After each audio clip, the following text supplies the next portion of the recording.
Eu sou o professor Vicente, professor aqui do curso Equação, professor de História. Nós vamos ter agora um encontro falando da parte de História do Maranhão.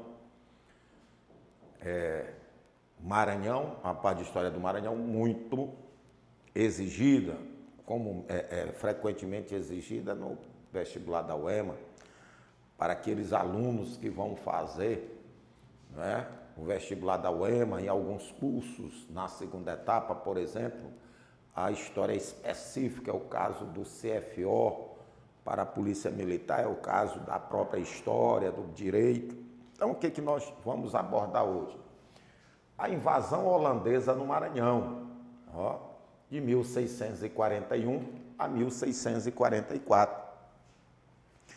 Então, para compreender essa abordagem sobre a invasão holandesa no Maranhão, nós vamos, num primeiro momento, analisar o contexto mundial, né? Vamos analisar o contexto mundial, inserir essas invasões na história do Brasil e vir para a história do Maranhão. Por exemplo, o que estava ocorrendo no mundo? Nós estamos falando do início do século XVII, né? Do século XVII, a primeira metade do século XVII. Século XVII, grandes potências, Espanha, né? Grandes potências, a Inglaterra já estava se promovendo, né, como uma potência marítima. Não significa que ela já é, por quê? Né? É bom a gente destacar que a base para que a Inglaterra venha a se tornar uma grande potência marítima vai se dar no século XVII, mas ela só vai se tornar realmente a senhora dos mares no século XVIII e século XIX. Ora, mas vamos analisar contexto mundial, União Ibérica. É conveniente ressaltar que a Espanha dominava a Holanda. A Espanha dominava a Holanda. Só que, como é que os espanhóis tratavam a Holanda? A Holanda era um território dominado pela Espanha, mas era tratado mais como um Estado aliado do que como um Estado dominado. Como assim? Os espanhóis católicos não impunham a religião católica, cristã católica, aos holandeses. Os holandeses eram protestantes calvinistas. O governo holandês era formado por holandeses, obedientes, lógico, à Espanha. Então a gente analisa esse tipo de dominação. A Holanda era um estado dominado pela Espanha, mas que era respeitado como se fosse um estado aliado, não propriamente como um estado dominado. Só que assumiu na Espanha o rei Felipe II. Então, com a ascensão de Felipe II, ele mudou a política em relação à Holanda. Como assim? Ele tentou transformar na prática a Holanda como um estado dominado. Como assim? Ele tentou impor aos holandeses o catolicismo. E a Holanda agora passaria a ser governada por um governo indicado pela Espanha, por um governo espanhol. Então, a política de Filipe II da Espanha em relação à Holanda mudou. A Holanda agora passou a ser tratada como um Estado dominado, realmente como um Estado dominado, e não mais como um Estado, né, aliado. Sendo que, como eu já expliquei, ele era um Estado dominado, mas era tratado como um Estado aliado. E aí, o que aconteceu? Em 1579, a Holanda, então, declara a guerra à Espanha e se separa da Espanha. Então, em 1579, a Holanda se separou da Espanha, né? O que isso vai gerar? No momento em que a Holanda se separa da Espanha, o que nós vamos ter? Nós vamos ter uma represália da Espanha em relação à Holanda.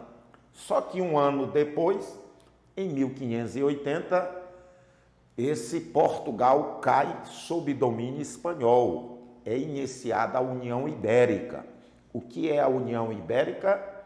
É a união da Espanha com Portugal, ou seja, o rei da Espanha, Felipe II, tornou-se também rei de Portugal. Durante 60 anos, a Espanha esteve dominando Portugal. Portugal esteve sob domínio espanhol. Então, o que nós vamos observar aí?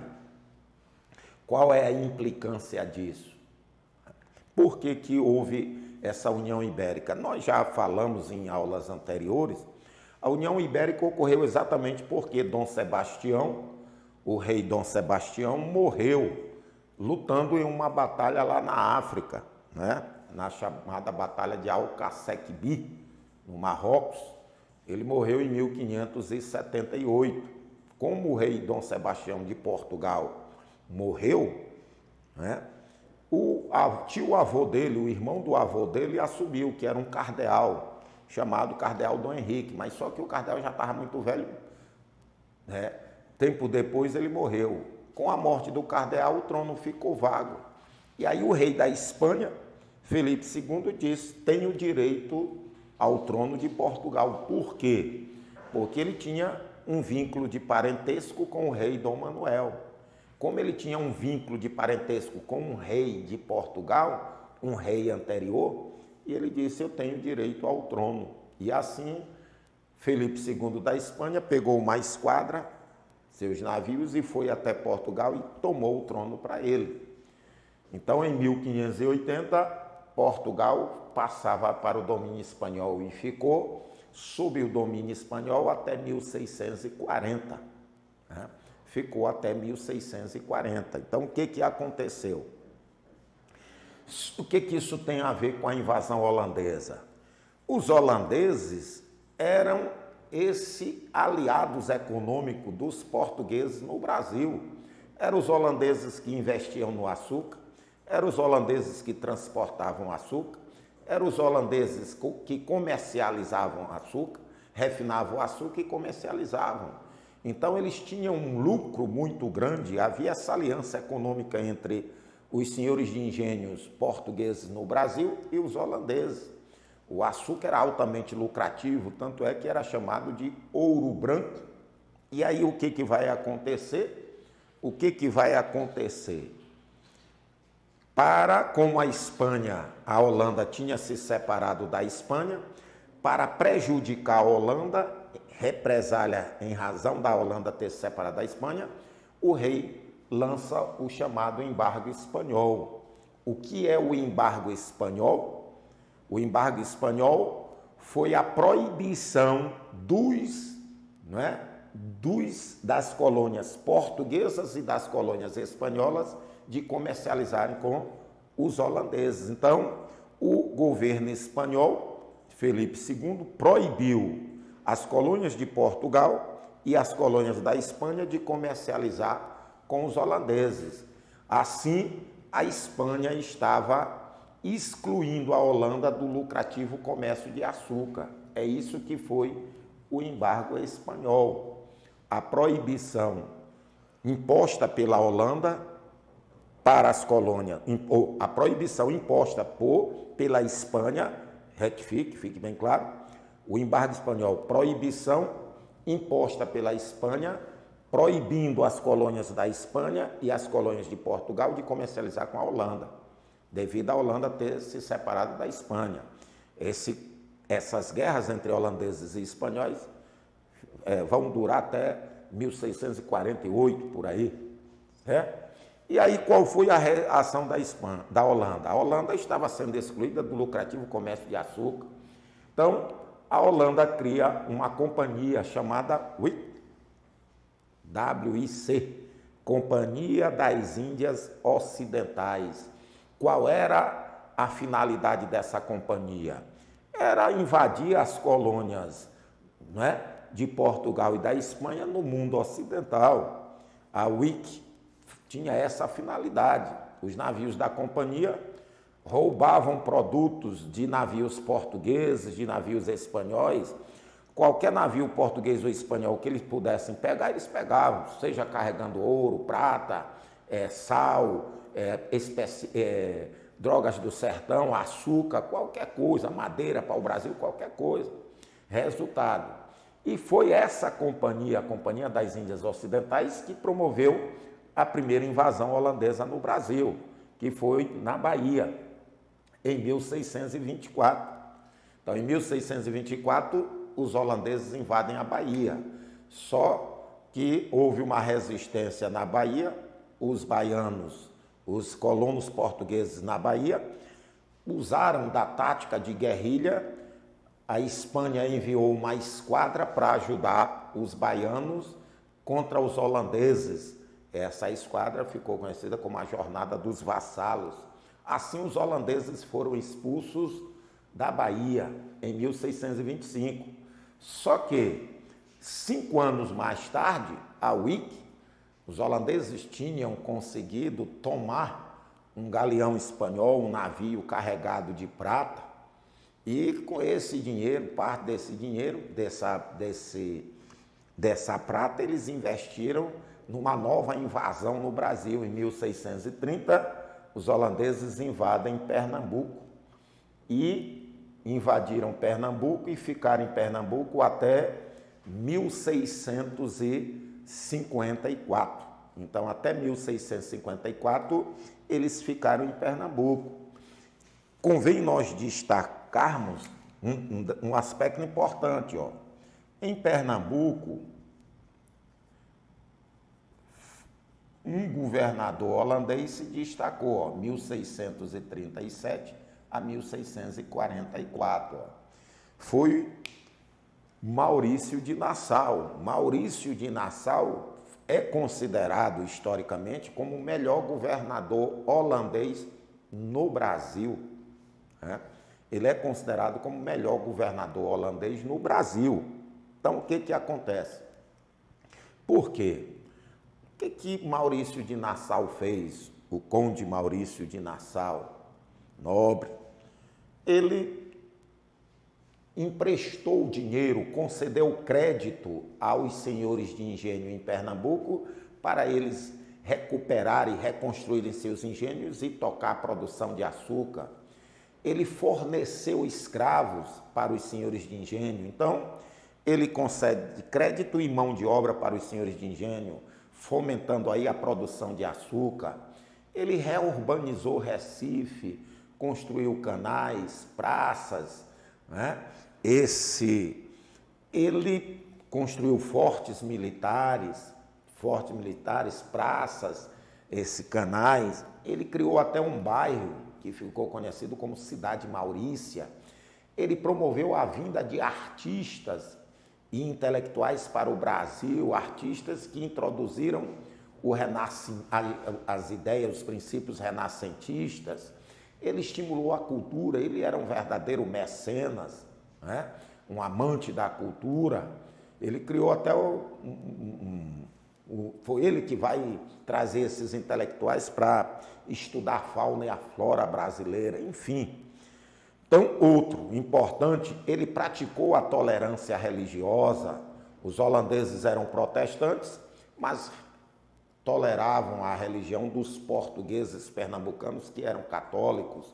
Você via também esses judeus transitando em Pernambuco, em Recife. Muitos desses judeus vinham lá da América do Norte, de uma colônia que os holandeses fundaram lá, que foi a colônia de Nova York, que era chamada de Nova Amsterdã.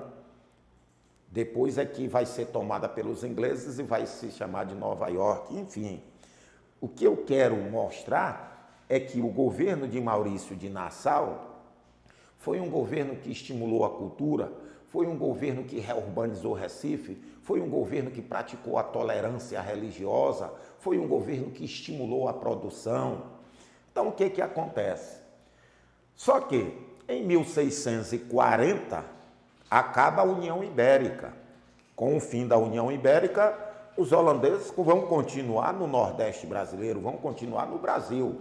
Inclusive, é bom se destacar, Inclusive, a Holanda, junto com a Inglaterra, ajudaram Portugal a se libertar da Espanha, pondo fim aí à União Ibérica. Qual é a consequência disso?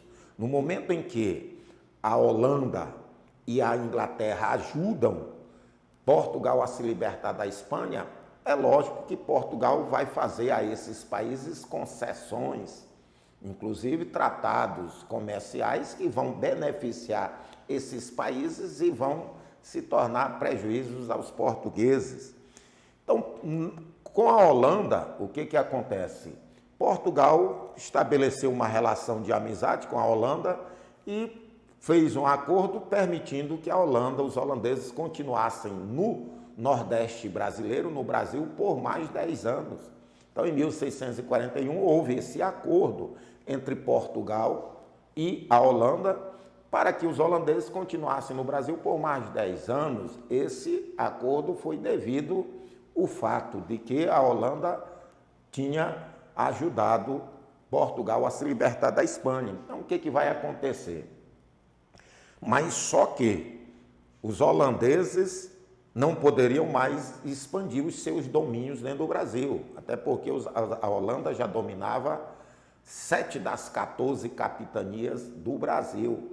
Só que os holandeses não respeitaram isso.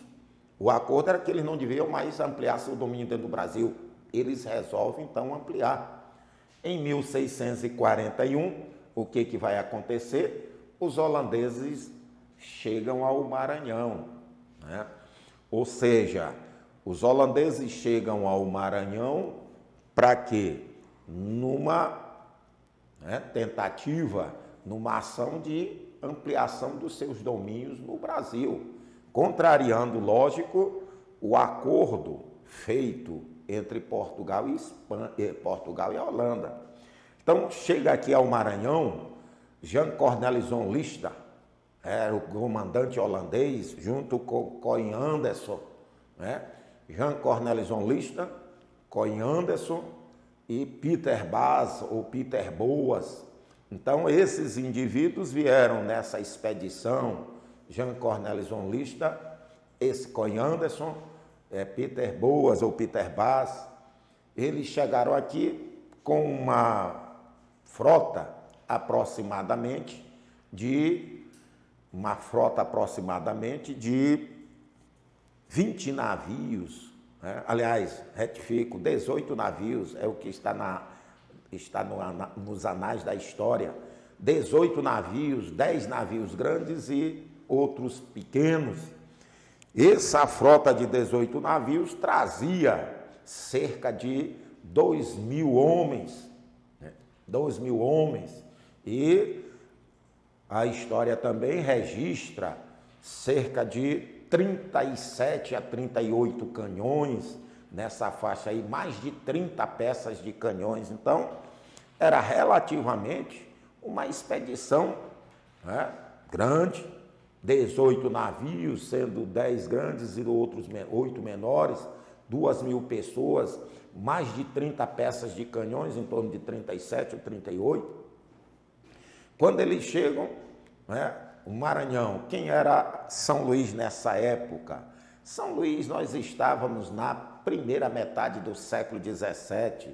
São Luís era uma vilinha precária, né? População pequena, até porque o processo de colonização do Maranhão se dá primeiramente no norte, aqui na ilha, no litoral. Tanto é que nós temos a frente de colonização chamada Frente Litorânea, Frente Agrícola.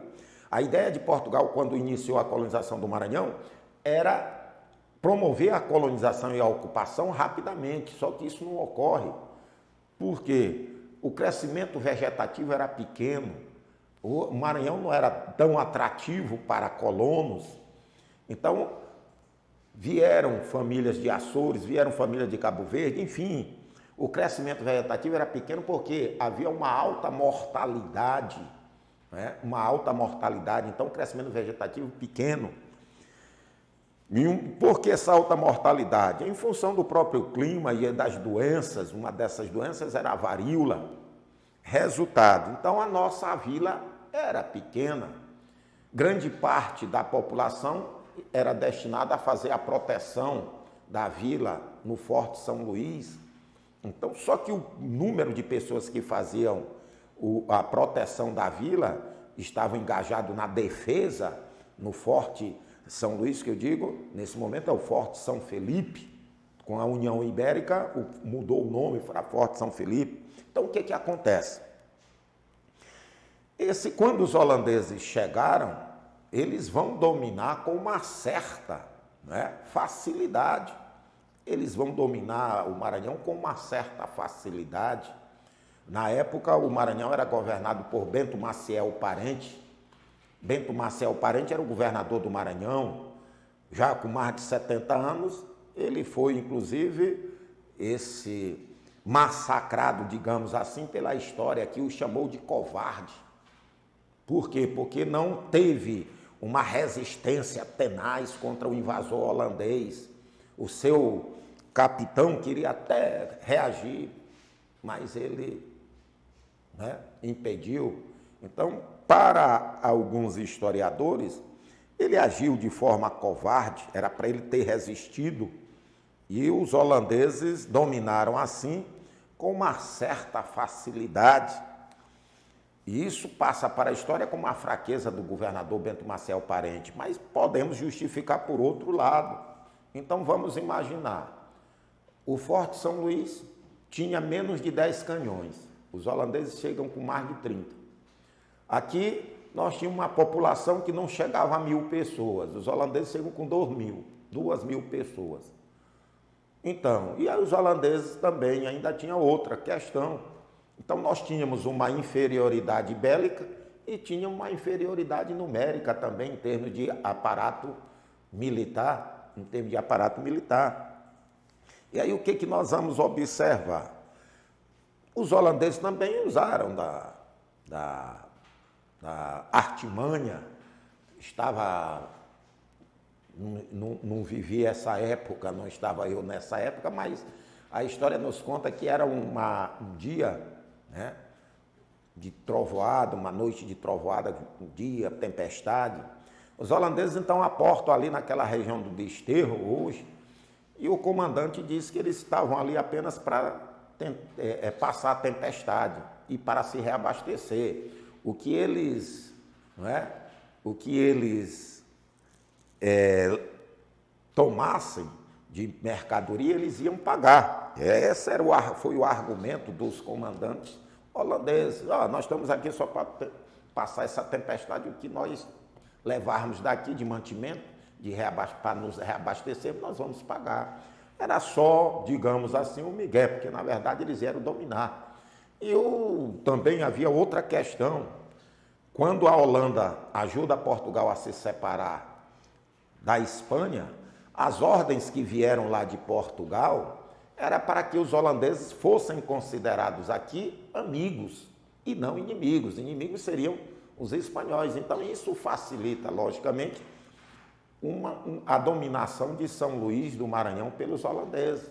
Assim, em 1641, essa grande, vamos chamar relativamente grande, essa expedição de Jean Cornelison Lista, Coy Anderson e Peter Baes chega aqui ao Maranhão.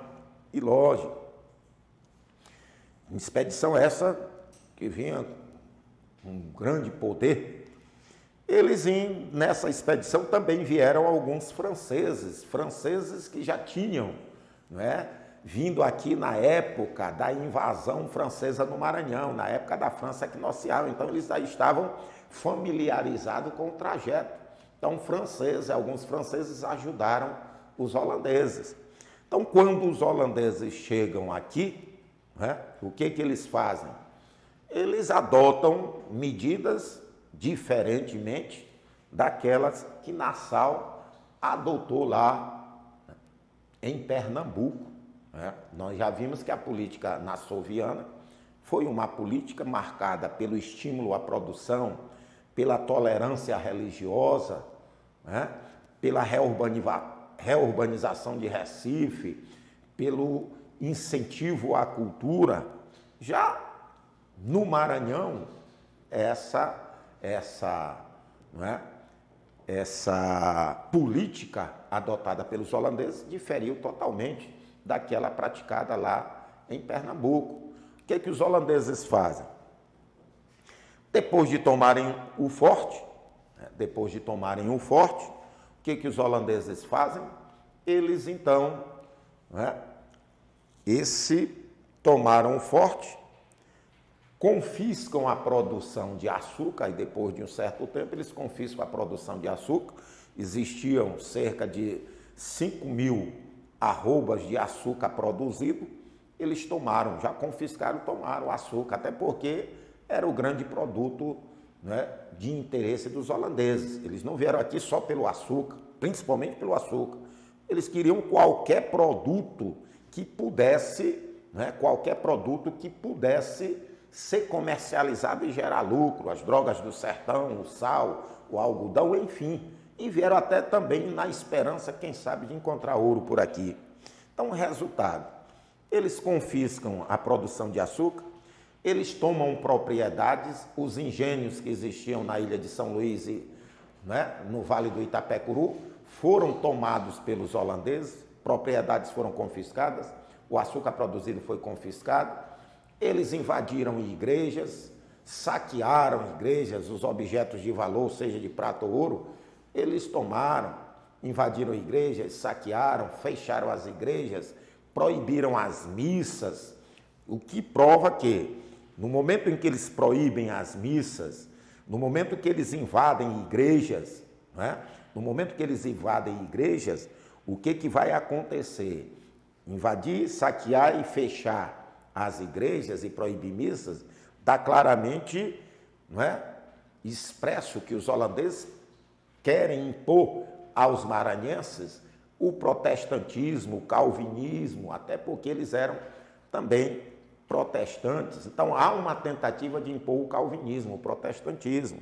Isso não agrada aos colonos. Então, eles impõem juramento à bandeira holandesa, Daí se destaca um episódio que ficou nos anais da história, um português chamado Pedro de Sais.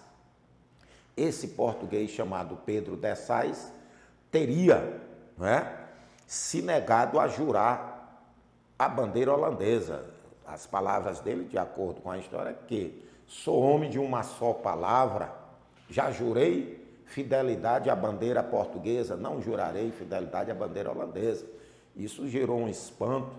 Os holandeses poderiam executá-lo por esse ato de rebeldia, mas aí a história conta que ele não foi executado, sua vida foi preservada, porque os holandeses ficaram tão admirados da valentia, coragem e fidelidade que pouparam a vida. Essa é o que aí nasce mais um herói na história, Pedro de Sais. Agora vamos olhar sob outra perspectiva. Por que eles não executaram Pedro de Sais? Ora, esse ato de rebeldia e valentia, e se eles executassem, poderia este homem, Pedro de Sais, ser transformado num mártir. E isso poderia estimular o resto da população a se rebelar contra o invasor. Então, é melhor poupar a vida para não estimular, para não transformá-lo no mártir. Assim se justifica, os holandeses não terem executado ele. Pode ser que a história esteja contando certo, alguns historiadores estejam contando certo. Os holandeses ficaram admirados, mas pode ser também visto por essa perspectiva. Então, os holandeses confiscaram o açúcar produzido, confiscaram propriedades, tomaram conta dos engenhos. Os holandeses invadiram, saquearam igrejas, fecharam igrejas, proibiram missas, na tentativa assim de impor o protestantismo, obrigaram a população a jurar fidelidade à bandeira holandesa e assim, e mais, também procuraram desarmar a população. Os holandeses baixaram um decreto, uma ordem determinando que todo habitante da vila tinha que entregar suas armas que tivesse poder ofensivo. O que seria o poder ofensivo? Tivesse potencial para matar, como já falei, tentaram desarmar a população, baixaram uma ordem, um decreto, estabelecendo que o povo, né, os habitantes da vila de São Luís, deveriam entregar armas de poder ofensivo. Também estabeleceram o quê? Que quem tivesse moeda de prata deveria entregar aos holandeses. Enfim, como é que você analisa aí?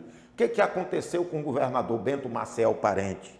Ele foi deposto, os holandeses pegaram o governador, tiraram ele do poder, colocaram no navio holandês e levaram para Pernambuco.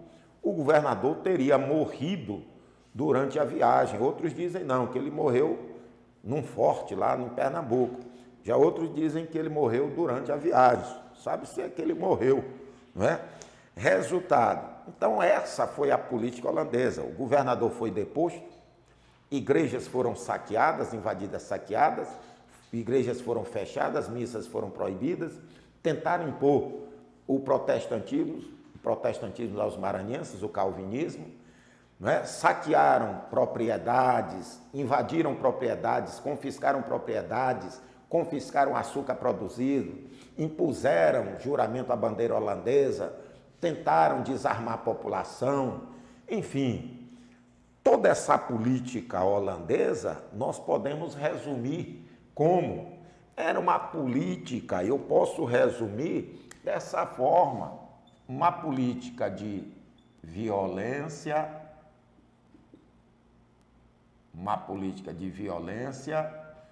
e intolerância, uma política de violência e intolerância, diferente da política nassauviana lá em Pernambuco, como nós já fizemos referência.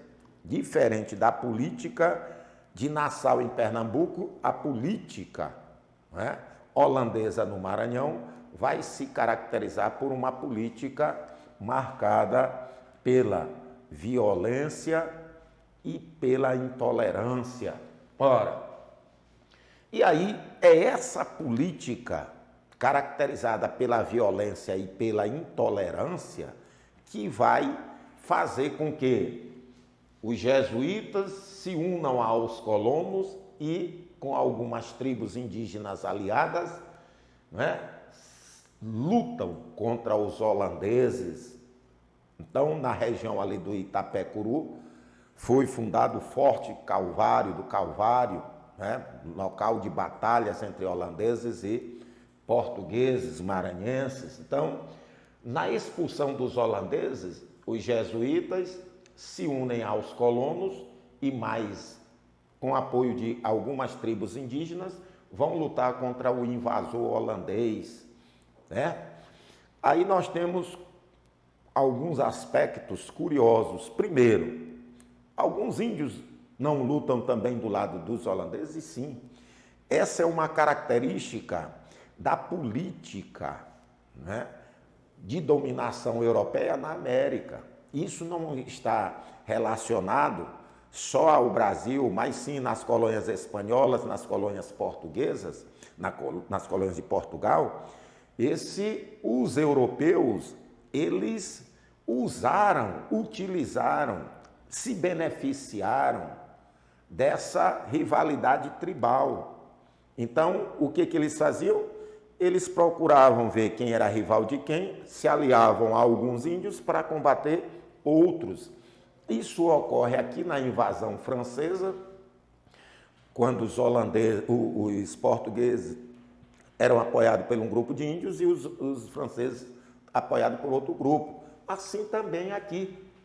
Existiam índios que apoiavam holandeses, existiam índios que apoiavam os portugueses. Assim, os jesuítas, unidos aos colonos, apoiados por tribos indígenas, lutaram contra o invasor flamengo, o invasor holandês. Então, o que acontece? Depois, na verdade, quando essa reação começa? Essa reação começa antes de um ano, né?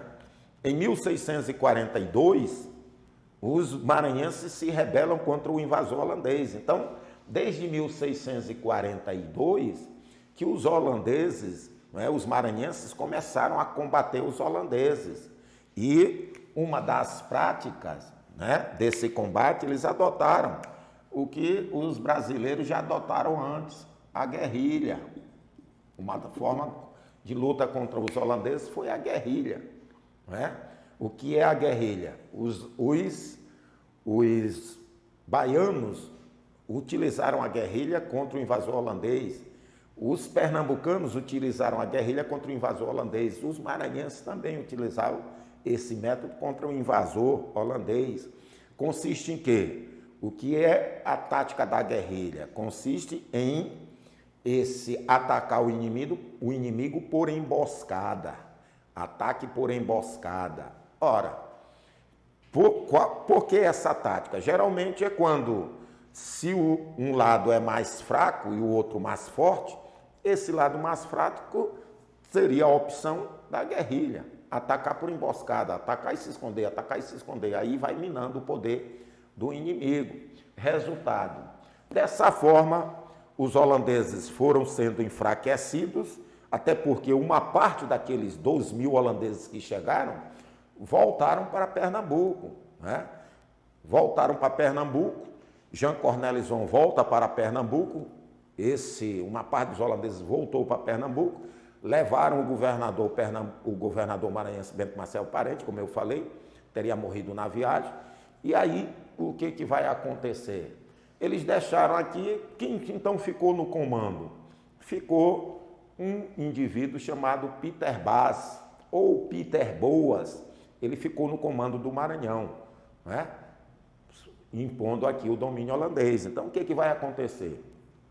A tática adotada pelos maranhenses era essa, a mesma tática adotada lá na Bahia e que foi adotada em Pernambuco. Assim que os holandeses invadiram Pernambuco, os pernambucanos adotaram essa mesma tática, só que houve uma traição, uma suposta traição de Domingos Fernandes Calabar lá em Pernambuco, que fez com que os holandeses aniquilassem a resistência da guerrilha pernambucana. Aqui também foi adotada a guerrilha.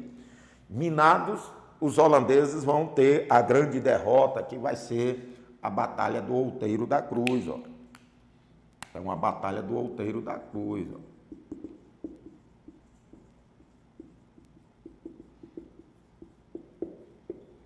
Essa batalha que vai definir a derrota holandesa e a expulsão dos holandeses do Maranhão. A famosa Batalha do Outeiro da Cruz.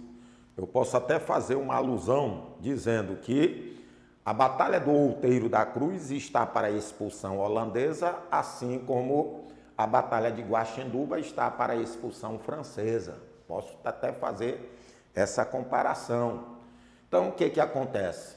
Né? Depois de 2 anos de luta, os holandeses, então, cercados no Forte São Felipe, vão embora e voltam para Pernambuco. Só que, quando eles estão se retirando, eles praticam atos de destruição, eles destroem o máximo que eles podem, em represália ao fato dos maranhenses estarem os expulsando. Então, eles destroem o máximo que eles puderam e levaram também o que eles puderam. Resultado, assim, terminava, né, a aventura holandesa no Maranhão, em 1644. E, curiosamente, nós temos aqui uma curiosidade, é a união entre jesuítas e colonos, até porque nós sabemos que no estudo da história, não só do Maranhão, como do Brasil, sempre foi marcado por conflito entre religiosos, jesuítas e colonos. Qual é a motivação desse conflito? É que os colonos querem escravizar os índios e os jesuítas se opõem a essa escravização. Os jesuítas usam o trabalho dos índios, mas não querem que os colonos explorem a mão de obra indígena. Então, assim, nós temos essa curiosidade. Só que, posteriormente, veja bem, posteriormente, essa união vai ser quebrada. Não é? Vai ser quebrada por quê? Qual é o motivo? Volto a dizer, Posteriormente, jesuítas e colonos que se uniram para expulsar o invasor Flamengo, o invasor holandês, entram em conflito. Motivo é que os colonos querem escravizar os índios e os jesuítas se opõem. Tanto é que nós vamos ter, em 1662, a primeira expulsão dos jesuítas do norte do Brasil. Jesuítas que atuavam aqui no norte do Brasil vão ser expulsos em 1662 pelos colonos. Qual é a razão disso? É que os jesuítas se opõem à escravização do índio pelos colonos. Então, dessa forma, a gente destaca que a experiência holandesa no Maranhão ela foi tão curta quanto a experiência francesa. Estou falando da experiência francesa de 1612 a 1615, aqui de 1641 a 1644. E outro aspecto também que deve ser mencionado é que, para muitos historiadores, a expulsão dos holandeses do Maranhão estimulou a expulsão dos holandeses de Pernambuco. Vamos só observar. Nesse mesmo ano aqui, 1644, se iniciara, na verdade, em Pernambuco, um movimento chamado Insurreição Pernambucana. 1644 para 1645, se iniciara a Insurreição Pernambucana, que foi o quê? O movimento pernambucano para expulsar os holandeses. E os holandeses vão ser expulsos em 1654. Então, de 1644 até 1644, 45, até 54, quase 10 anos, 9 anos, houve um movimento em Pernambuco que acabou resultando na expulsão dos holandeses de Pernambuco e dos holandeses do Brasil de uma forma geral. Esse movimento teria sido influenciado também pela luta dos maranhenses contra os holandeses. Então, eu gostaria de finalizar aqui dizendo ao aluno, quando você assiste a aula, você tem que, eu gosto de expor todo o assunto de história que eu exponho, eu gosto de dividi-los em itens. Aqui, contexto mundial, os holandeses no Maranhão, como eles chegam, como eles dominam, o que eles fizeram no Maranhão e como se deu a expulsão deles. Então, eu me despeço aqui desse tema, os holandeses, a invasão holandesa no Maranhão, e que o aluno que venha a assistir tenha um bom proveito.